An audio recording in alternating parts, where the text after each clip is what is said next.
Kiran TV ప్రేక్షకులు నమస్కారం. గత 2 సంవత్సరాలుగా తిరుమల లడ్డు వ్యవహారం కల్తీ నెయ్యి జంతువులు కొవ్వుగలిసిందని ప్రపంచమంతా కోడైగూస్తుంది. కానీ స్పందించవలసిన వాళ్ళు ఇంకా స్పందించలేదు. వైష్ణవ భక్తులు శివుణ్ణి తిడుతూ వైష్ణవులకి ఆయనే బ్రాండ్ అంబాసిడర్ అని చెప్పుకుంటున్న చిన్నజీర స్వామివారు ఇప్పటి వరకు స్పందించలేదు. ఆయన గతంలో 1000 కాళ్ళ మండపం కూడా ఎంత ఇచ్చేశాడు, చంద్రబాబు గారికి ఎంత వ్యతిరేకంగా అయ్యాడు కూడా అందరికీ తెలుసు. కానీ ఇప్పుడు అదంతా మర్చిపోయారు. కానీ ఏదైతే ఆయన వైష్ణవులకు బ్రాండ్ అంబాసిడర్ అని చెప్పుకుంటారో, ఇంత వివాదం జరుగుతున్న లడ్డు పైన నోరు మెదకపోవడం సామాన్యులు భక్తులు కూడా ఆశ్చర్యపోతున్నారు. ఈ విషయంపై మనతో పాటు హిందూ ధర్మ పరిరక్షకులు ప్రముఖ ఆస్ట్రాలజర్ కిరణ్ శర్మ గారు మనతో పాటు ఉన్నారు.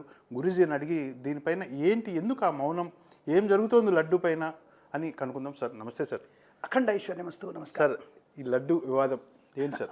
నేను అడిగిన ప్రశ్నకి ఒకటి గుర్తుపెట్టుకోండి, అపచారం. అది వివాదము అనేటువంటి మాట కన్నా అది అపచారం అనేటువంటి విషయం వాస్తవం.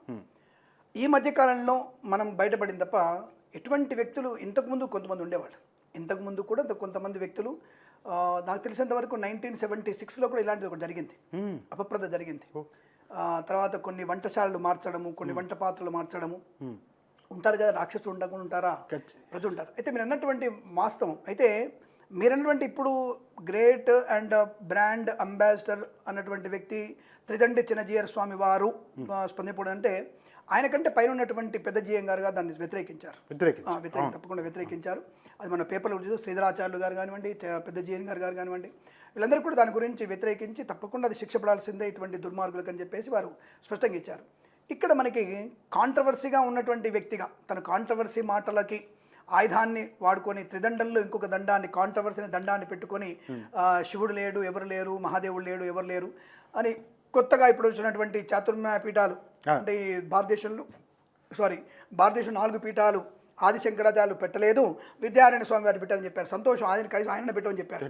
ఇంకంటే అది కాకుండా లేదు మా పెద్ద జయంగారు గారు పెట్టారు, లేదా ఇంకోరు పెట్టారు, మా రామానుజార్యులు పెట్టారని చెప్పలేదు. సంతోషపడాలి దానికి మేము.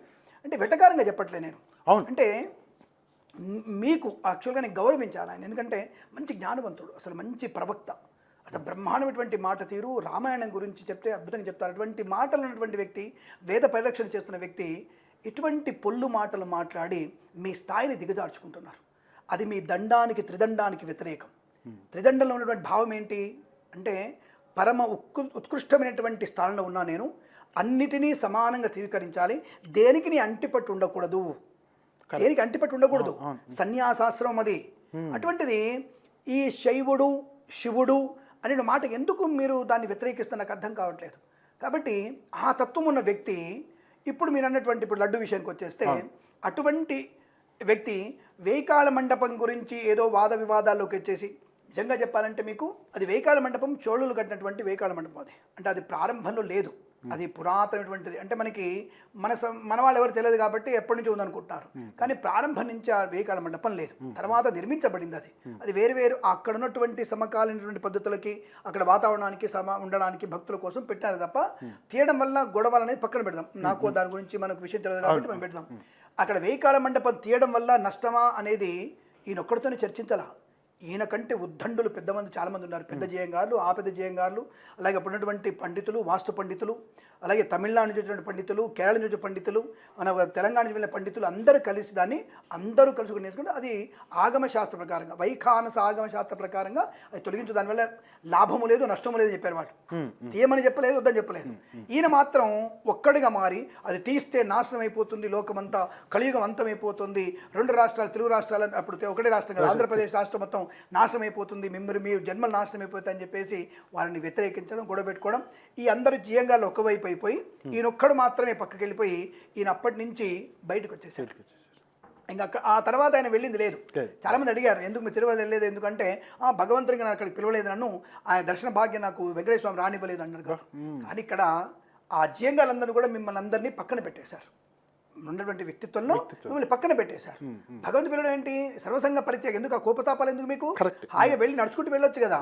మొన్న చంద్రబాబు నాయుడు గెలవాలని చెప్పేసి కాంగ్రెస్ ప్రభుత్వం ఉన్నటువంటి బండ్ల గణేష్ గారు చంద్రబాబు నాయుడు ఇప్పుడు ముఖ్యమంత్రిగా అని చెప్పేసి మొక్కుకొని నడుచుకుంటూ వెళ్ళి ఈ రోజు మొక్కు తీర్చుకున్నాడు అటువంటి వ్యక్తి కంటే మీరు అతీతుల ఆయన గొప్ప ఆయన ఒక మంచి నిర్మాత అంతవరకు ఒక దర్శకుడు నటుడు కానీ మీరు సర్వసంగ పరిత్యాగి కాంగ్రెస్ పార్టీలో ఉండి ఆయన చంద్రబాబు నాయుడు గురించి వెళ్ళినప్పుడు భగవంతుడి కోసం మీరు చంద్రబాబు గురించి వెళ్తారా మీరు జేగల గురించి వెళ్తారా మీరు సాక్షాత్తుగా కలియుగ దైవం అనేటువంటి ఆయన చూడడానికి వెళ్ళాలి తప్ప నేను వెళ్ళడం లేదు అనేటువంటి దర్పం ఎందుకు మేకపోతు గాంభీర్యం ఎందుకు ప్రజలకు ఏం ఉపన్యాసం దానివల్ల ప్రయోజనం ఏం లేదు కదా హిందూ ధర్మ పరిరక్షణ ఎక్కడ తెలుస్తున్నట్టు మీరు అంటే అలాంటి వ్యక్తి ఇక్కడ జగన్ ప్రభుత్వం అనేటువంటి అన్యాయాన్ని అతను మాట్లాడేటువంటి అవకాశం ఎక్కడుంటుంది అంటే ఒక వ్యక్తి ప్రభుత్వం గురించి వ్యతిరేకంగా మాట్లాడి భగవంతునికే వ్యతిరేకంగా అయిపోయి దర్శనానికి వెళ్ళని మీరు ఇప్పుడున్నటువంటి జగన్ గత ప్రభుత్వంలో జగన్ చేసినటువంటి అనేకమైనటువంటి నికృష్టమైన పనిలో ఇదొకటి నికృష్టమైన పనిలో ఇది ముఖ్యమైనది ఇక మీరు గెలవడం అనేది అసాధ్యం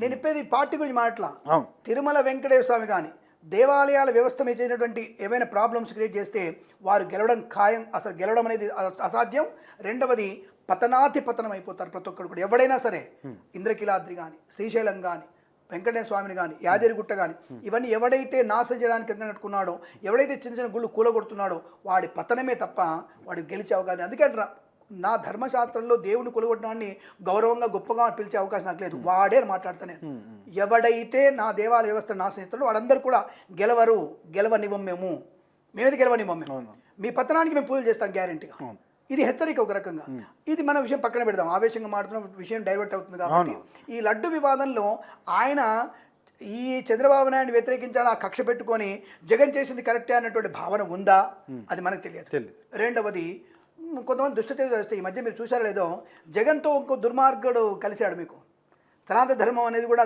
దోమ లాంటిది అది వ్యాధి వైరస్ అని చెప్పినటువంటి ఒక ఉదయనిధి అనేటువంటి దరిద్ర నిధి అనేటువంటి ఒకడు ఉన్నాడు వాడు మొన్న మధ్య వచ్చేసి ఇద్దరు కూడా కరతలామలకం చేసుకొని హగ్గు చేసుకున్నటువంటి దుష్టాలు చూసాం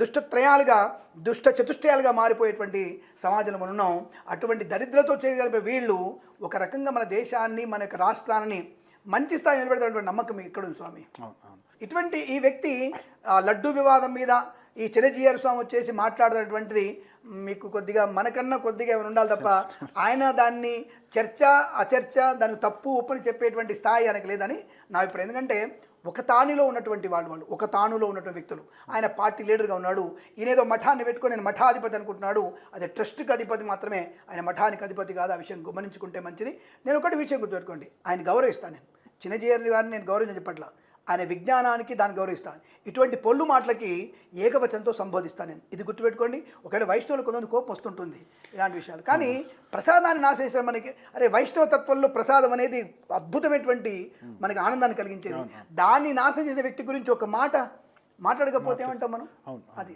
అంటే బీజేపీ పెద్దలు ఎవరైతే అనుకుంటున్నారో వాళ్ళు కూడా సనాతన ధర్మాన్ని హిందూ ధర్మాన్ని రక్షించేది మేమే అని చెప్పుకున్న బీజేపీ వాళ్ళు కూడా ఈ వివాదంపై అంత పెద్దగా స్పందించినట్లేదు గురుగారు అంటే మనకి ఒకటి గుర్తుపెట్టుకోండి అక్కడ ఎక్కడైతే మనకు ఉందో ఎవరైతే మనకి అక్కడ ఆంధ్రప్రదేశ్ రాష్ట్రంలో ఉన్నటువంటి వ్యక్తులు పెద్దవాళ్ళందరూ కూడా ప్రధాన పార్టీ అధ్యక్షులు వారు కానివ్వండి అలాగే మనకి పురంధరేశ్వర్ గారు కూడా దాన్ని ఎట్టి పరిస్థితులు దాన్ని వ్యతిరేకించారు కదా ఆల్రెడీ స్టేట్మెంట్ అప్పుడే ఇచ్చారు వాళ్ళు ఎప్పుడైతే సిట్ అధికారులకు వెళ్ళిపోయింది అది అంటే సిబిఐకి సిట్కి వెళ్ళిపోయిందో అప్పటి నుంచి పూర్తిగా అంటే ఇక్కడ ఒక ప్రభుత్వాన్ని అనడం కాదు ఆ చిన్నప్ప ఎవడో ఉన్నాడు వాడు చేసినటువంటి దరిద్రమైనటువంటి పనితో సుబ్బారెడ్డి కావచ్చు ధర్మారెడ్డి కావచ్చు వీరందరూ కూడా కలిసి ఇప్పుడు ఒకటి విషయం గుర్తుపెట్టుకోండి అప్పట్లో కూడా మనకి ఈ పేరు సుబ్బారెడ్డి భార్య నల్లది అది బైబిల్ పట్టుకొని చర్చికి వెళ్ళడం భూమ కరుణాకర్ రెడ్డి వాళ్ళందరూ తిరగడం ఓపెన్ సీక్రెట్ ఇప్పుడు నేనేమి వాళ్ళ పేరు చెప్తానని చెప్పేసి భయపడాల్సిన అవసరం నాకేం లేదు నాకు థ్రెట్ ఉండే అవకాశం అంతకన్నా లేదు భగవంతుడు నాతో ఉన్నాడు నాకు ఇబ్బంది లేదు కానీ అంటే వీళ్ళందరూ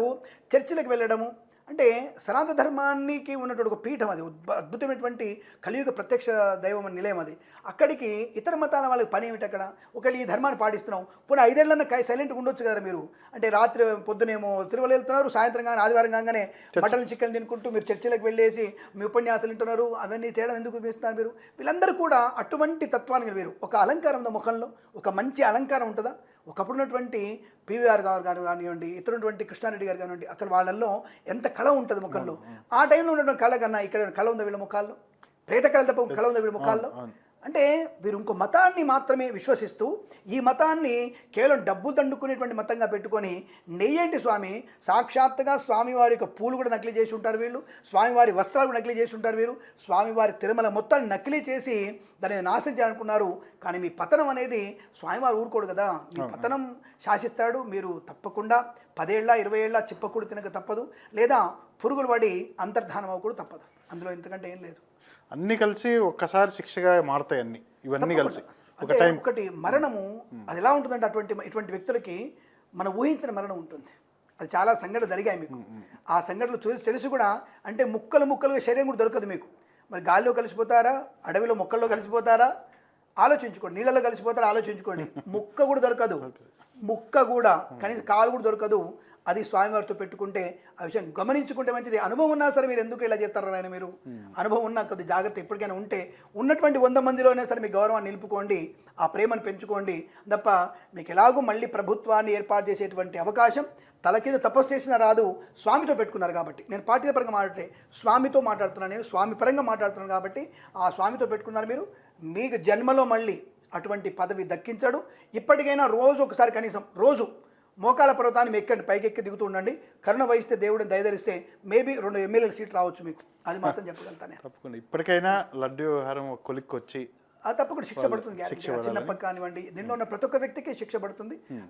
మనది ప్రభుత్వం సాగతీత ప్రభుత్వం కదా, ఎవరిని ఎక్కడ వాడు అక్కడ వాడతారు కాబట్టి. ఇందాక అన్నట్టుగా బీజేపీ ప్రభుత్వం చేస్తుంటే ఒక అధికారి చేతిలోకి వెళ్ళింది, సిట్ అధికారులు వెళ్ళింది కాబట్టి దాని రూట్లో వెళ్ళాలి తప్ప ప్రత్యేకంగా తీసుకునేది కాదు. కాబట్టి అనంత కోట్లింగం ఇది ఒక బోర్డింగం కేసు కాబట్టి దాన్ని అనంత కోట్లింగాల్లో కేసు రాదు తప్ప బోర్డింగం కేసు తీసుకోరు కదా. కాబట్టి అది మనకు ప్రత్యేకం, దేశం మొత్తానికి ప్రత్యేకం కాదుగా. ఇప్పుడు అస్సాంలో ఒక గొడవలు అవుతున్నాయి, మణిపూర్లో గొడవలు అవుతున్నాయి, దాంట్లో ఇది ఒక గొడవ. కాబట్టి దాన్ని వాళ్ళు ఏ ప్లాట్ఫామ్లో ఏ లైన్లో తీసుకో ఆ లైన్ తీసుకొని ఆ టైంలో ఆ నెంబర్ వేసి వీడు శిక్షార్హుడు కాదని నిరూపిస్తారు. దానికి 1 ఇయర్ పట్టవచ్చు, 2 ఇయర్స్ పట్టవచ్చు, 10 ఇయర్స్ కూడా పట్టవచ్చు, మనకు తెలియదు ఆ విషయం. ఆ వెంకన్న దయ వీళ్ళ ప్రాప్తం. తప్పకుండా గురుగారు వెంకన్న ఈ తన జరిగిన అన్యాయం తనే పరిష్కరించుకుంటాడు. పనిష్మెంట్ కూడా ఇస్తాడు, పనిష్మెంట్ తప్పకుండా ఇస్తాడు. పరిష్కారం అంటే పనిష్మెంట్ అది అవుతుంది. శుభం. నమస్కారం.